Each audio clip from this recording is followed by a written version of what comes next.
रावण तीनों लोगों का स्वामी है तो तीनों लोगों के सामने उसका वध करूंगा। मैं वादा करता हूं अपने हाथ से गला काटूंगा उसका। గుర్తుపెట్టుకో. తర్వాత మాట్లాడుకుందాం. India's biggest epic movie, 4,000 crores budget, Oscar-winning VFX studio DNAG, top star cast like Ranbir Kapoor, Sai Pallavi and Yash. ఇంత హ్యూజ్ స్టార్ కాస్ట్ ఉన్న సినిమా, ఇంత హైప్, ఇంత స్కేల్ సెటప్ చేసిన Nitish Tiwari drama trailer drop అవ్వగానే ఇంటర్నెట్ లో unanimous praise వస్తుంది అనుకున్నారు అందరూ. బట్ కట్ చేస్తే సోషల్ మీడియా మొత్తం full of disappointments and negative trolls తో నిండిపోయింది. అసలు థౌసండ్స్ ఆఫ్ క్రోర్స్ బడ్జెట్ పెట్టి తీసిన పాన్ వరల్డ్ విజువల్ ఎపిక్ మీద ఎందుకు ఇంత హేట్ వస్తుంది? ఆడియన్స్ ఎక్కడ డిస్సాటిస్ఫై అవుతున్నారు? జనాలకి ట్రైలర్ లో ఏ ఆస్పెక్ట్స్ తేడా కొడుతున్న దాని గురించి ఈ వీడియోలో డిస్కస్ చేసుకోబోతున్నాం. సో ఈ వీడియోలో రామాయణ ట్రైలర్ గురించి వస్తున్న హేట్ గురించి లైట్ గా మాట్లాడుకుందాం. Okay, so hi Dude, welcome to cinema.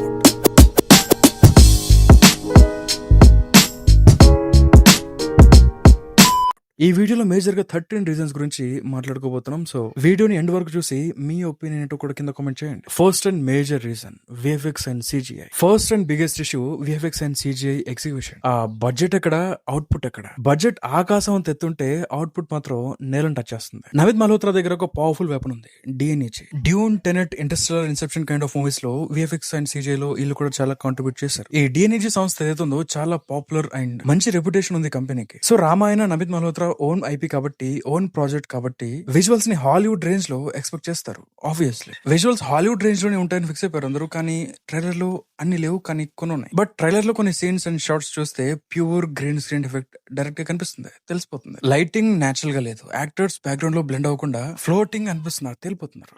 Example ఇస్రాలంటే ఈ సీన్ చూడండి. ఇందులో రావణ పరిగెడుతున్నాడు, బట్ బ్యాక్గ్రౌండ్ లో ఎటువంటి మూమెంట్ లేదు. 100% ఇది green screen, no doubt. VFX and CGI videos లో నేను ఎప్పుడు చెప్తా ఉంటాను, గ్రీన్ స్క్రీన్స్ లో తీయడం తప్పు కాదు, అది గ్రీన్ స్క్రీన్ అని తెలిసేలా తీయడం తప్పు. పర్టికులర్ సీన్స్ లో విఎఫ్ఎక్స్ అండ్ సిజిఐ యూజ్ అయితే అది విఎఫ్ఎక్స్ అండ్ సిజిఐ అని తెలియకూడదు. అంత నేచురల్ గా ఉండాలి ప్రాసెస్. అప్పుడే ఒక VFX artist or VFX team success అయినట్టు. And mythological creatures and asura designs చూసి ఇది మెగా బడ్జెట్ సినిమానా లేక మెగా టీవీ సీరియల్ విఎఫ్ఎక్స్ అని ఇంటర్నెట్ లో వైలెంట్ గా ట్రోల్స్ చేస్తున్నారు. బడ్జెట్ థౌసండ్స్ ఆఫ్ క్రోర్స్ అని చెప్పినప్పుడు క్వాలిటీ కూడా అదే రేంజ్ లో ఉండాలి.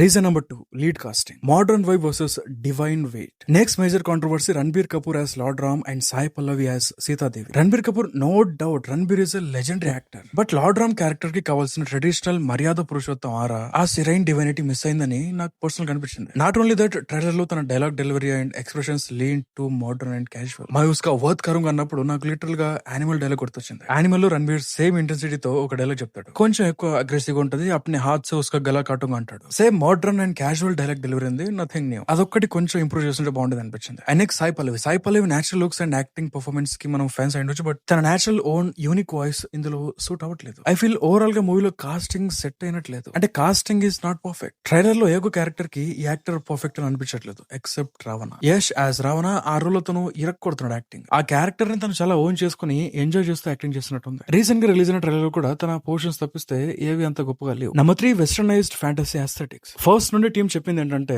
వి want to stay true to Indian culture and literature అన్నారు. బట్ ట్రైలర్ అవుట్పుట్ చూస్తే Lanka architecture, fight sequences and creature designs overall గా lord of the rings, game of thrones లెక్క ఉన్నాయి. ఐ థింక్ ఆ మోడల్స్ వీళ్ళ దగ్గర రెడీమేడ్ ఉంటాయి, సో వాటిని కాపీ పేస్ట్ చేసినట్టున్నారు. ఐఎమ్ నాట్ షూర్, బట్ వీళ్ళు ఫస్ట్ రిలీజ్ చేసిన గ్లిమ్స్ ఆర్ టీజర్స్ లో చూడండి, ఆ క్రియేచర్స్ అండ్ ఆ మాన్స్టర్స్ సేమ్ వైబ్ ఇస్తాయి. ఇప్పుడు ట్రైలర్ లో అది మార్చారనుకోండి, అది వేరే విషయం.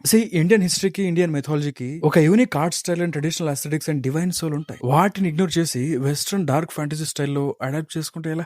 వాళ్ళ కల్చర్ ని, వాళ్ళ ఫ్యాంటసీస్ ని మనం అడాప్ట్ చేసుకుంటే అది వాళ్ళ కల్చర్ అవుతుంది, కానీ మన కల్చర్ ఎలా అవుతుంది? రామాయణం అనేది మన హిస్టరీని మన హిస్టరీ లాగా ప్రెజెంట్ చేయాలి. లార్డ్ ఆఫ్ ద రింగ్ లో, గేమ్ ఆఫ్ థ్రోన్స్ లో వాళ్ళు చాలా చూస్తారు, రామాయణ చూడలేదు. చూసినా ఇంత గ్రాండ్ స్కేల్ లో ఎవరు చూసుంటారు. So don't spoil it. ఇది నా ఫీలింగ్ అండ్ జనాల ఫీలింగ్ కూడా అయితే. Number 4, weak dialogues and unnatural dubbing. ఒక గ్రాండ్ మైథలాజికల్ ఎపిక్ అంటే ప్రతి డైలాగ్ లో ఒక పవర్ఫుల్ డెప్త్ అండ్ వెయిట్ ఉండాలి. బట్ ట్రైలర్ లో డైలాగ్స్ ఎందుకో చాలా సింప్లిఫైడ్ అండ్ ఫ్లాట్ గా ఉన్నాయి. Above all dubbing and lip sync issues. Audio track and visuals separate గా ప్లే అవుతున్నట్టు అనిపించింది. డిటాచ్డ్ ఫీలింగ్ వచ్చింది. విజువల్ గ్రాండియర్ ఇస్తున్న డబ్బింగ్ లో ఎమోషన్స్ అండ్ డెప్త్ మ్యాచ్ అవ్వకపోతే ఎంగేజ్మెంట్ మొత్తం డ్రాప్ అయిపోతాయి. అదే జరిగింది ఇక్కడ. సౌండ్ డిజైన్ మీద ఏదో చాలా వర్క్ చేయలేదు, బట్ చూద్దాం సినిమాలో. Number 5, over hyped expectations and PR back fire. ఈ సినిమా అనౌన్స్మెంట్ దగ్గర నుండి ప్రొడ్యూసర్స్ అండ్ పిఆర్ టీమ్ చేసిన hype astronomical. India's highest budget film, world class cinema, Hollywood ని బీట్ చేస్తాం, ఇలా ఎన్నో స్టేట్మెంట్స్ ఇచ్చారు. When you build expectations to the sky, audience అదే స్కై హైలో చూస్తూ ఉంటారు. అదే ఎక్స్పెక్టేషన్స్ తో అది మ్యాచ్ అయితే ఓకే, కాకపోతేనే ప్రాబ్లమ్ స్టార్ట్ అవుతుంది. ట్రైలర్ ఆ స్కై హై ఎక్స్పెక్టేషన్స్ ని మీట్ టాక్ పోయేసరికి నార్మల్ బ్యాక్లాష్ కాదు, extreme level disappointment storm trigger అయింది. Number 6 the Adipurush effect. Adipurush అనేది మన లైఫ్ లో ఒక ట్రోమా, ఎంత మర్చిపోదామన్నా మర్చిపోలేని ఒక ట్రోమా. ఆదిపురుష్ మూవీలో డివోషనల్ సెంటిమెంట్స్ అండ్ విజువల్స్ తో ఆడియన్స్ డీప్లీ హర్ట్ అయిపోయారు. నువ్వు సినిమా బాగా తీయకపోతే అక్కడ ఏ హీరో ఉన్న స్టోరీ ఎలాంటిదైనా డిజాస్టర్ తప్పదని దే ప్రూవ్డ్ ఇట్. ఇప్పుడు రామాయణకి హైప్ ఎలాగుందో ఆ టైంలో ఆదిపురుష్ అనౌన్స్ అయినప్పుడు కూడా సేమ్ హైప్ ఉండింది. అప్పుడు కూడా అప్పటికది చాలా హై బడ్జెట్, అంత బడ్జెట్ సినిమా, ప్రభాస్ హీరోని చాలా చాలా చాలా ఎక్స్పెక్టేషన్స్ బిల్డ్ అయిపోయాయి. కానీ అది ఒక్క టీజర్ తో బస్ట్ అవుట్ అయిపోయింది. అంత ప్రోడక్ట్ బ్యాడ్ గా ఉంటే no one can save you. సీజీలో చిన్న మిస్టేక్ ఉన్న, డైలాగ్ లో మైనర్ ఫ్లా ఉన్నా జనాలు జీరో టాలరెన్స్ మోడ్ లోకి వెళ్ళిపోతారు. ఇది ఆదిపురుష్ లేకపోతే అది happy. Number 7 poor colour grading and lighting consistency. Mythological films లో ఎపిక్ గ్రాండియర్ రావాలంటే లైటింగ్ అండ్ కలర్ ప్యాలెట్ చాలా క్రూషియల్. అందుకే రాజమౌళి గారు బాహుబలి 2 మూవీస్ ని డైరెక్ట్ గా రిలీజ్ చేయకుండా కలర్ గ్రేడ్ ని ఎన్హాన్స్ చేసి రిలీజ్ చేస్తుంది. అందుకే ఆ గ్రాండియర్ ఫీల్ రావాలంటే కలర్ ప్యాలెట్ చాలా చాలా చాలా క్రూషియల్. బట్ ఈ ట్రైలర్ లో కొన్ని సీన్స్ అల్ట్రా వైబ్రెంట్ గా కార్టూనిష్ కలర్స్ తో ఉంటే డీప్లీ ఇంటెన్స్ సీన్స్ మాత్రం extreme flat dull greyish lighting లో ఉన్నాయి. సీన్ కి కలర్ మూడ్ చేంజ్ అయిపోవడం వల్ల సినిమాటిక్ ఇమర్సివ్ ఎక్స్పీరియన్స్ పోతే,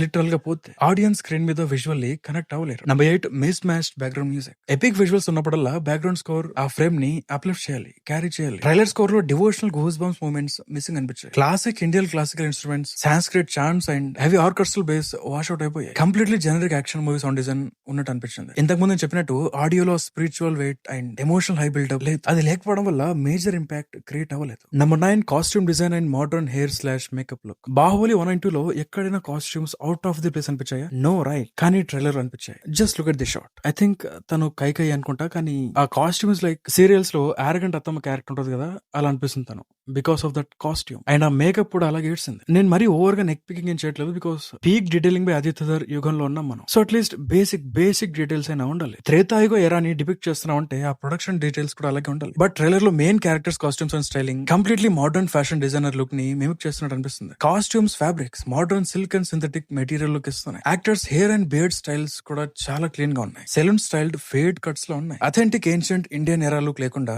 మోడర్న్ కాస్ట్లీ కాస్ట్యూమ్ పార్టీ లాగా ఉంది. Number 10 weak and generic action choreography. Action sequences గురించి మాట్లాడుకుంటే ట్రైలర్ లో wire work and CGI stunts pure గా ఆర్టిఫిషియల్లీ స్టాండ్ అవుట్ అవుతున్నాయి. మైథలాజికల్ వార్ఫేర్ అంటే unique bows, arrows, combats, organic hand to hand fights and traditional Indian martial arts expect చేస్తాం. But ఇక్కడ action, direction, excessive fast cuts and unnatural gravity jumps and modern super hero landing trope స్టైల్లో shoot చేశారు. At least organic feel చిన్న బాగుండేది, but నా friend చెప్పినట్టు it is what it is. Number 11 poor framing and scale perspective. Cinematography side నుండి scale perspective properly establish అవ్వలేదు. ఒక thousands of army ఉన్న బ్యాటిల్ ఫీల్డ్ చూపించే వైట్ షాట్స్ లో స్కేల్ చాలా ఫేక్ గా కనిపిస్తుంది, బికాస్ అక్కడ రియల్ పీపుల్ లేరు కాబట్టి. ఎగ్జాంపుల్, ఇక్కడ ఈ షాట్ లో ఈ పీపుల్ అంతా మొత్తం CGI. There is no real people. At least ఒక 500 పీపుల్ ని అక్కడ పెట్టి షూట్ చేసి ఇంకో 500 పీపుల్ ని CGI త్రూ యాడ్ చేస్తే నో ప్రాబ్లం. కానీ మొత్తం CGI తో క్రియేట్ చేస్తే ఇలా కనిపిస్తుంది. ఇలా హ్యూజ్ క్రౌడ్ ఉన్న shots like RRR is the best example. Movie starting లో హ్యూజ్ క్రౌడ్ షాట్స్ చాలా బ్యూటిఫుల్ ఉంటాయి ఆ సినిమాలో, because SSR used real people man.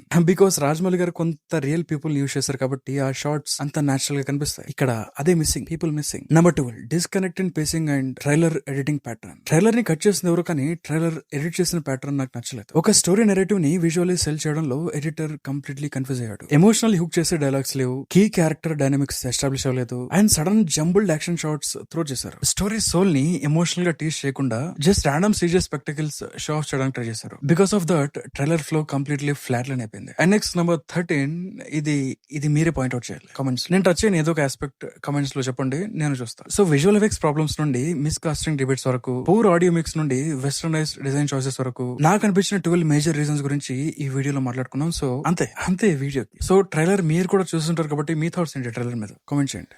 And next వీడియోలో మళ్ళీ కలుసుకుందాం. Till then enjoy your next moment. Thank you.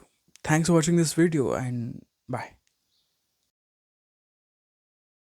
Course ఇది జస్ట్ 4 minutes ట్రైలర్ మాత్రమే. ఎందుకింత హేట్, ఎందుకింత క్రిటిసిజం అంటే వాళ్ళు క్రిటిసిజం ని యాక్సెప్ట్ చేస్తున్నారు, యాక్సెప్ట్ చేసి సినిమాలో ఇంప్రూవ్ చేస్తున్నారు. I like that. So bad things ని ఎంత క్రిటిసైజ్ చేస్తే అవి సినిమాలో అంత బెటర్ అవుతున్నాయి ఫైనల్ అవుట్పుట్ లో. సో కన్స్ట్రక్టివ్ వేలో క్రిటిసైజ్ చేయడం తప్పలేదు. సో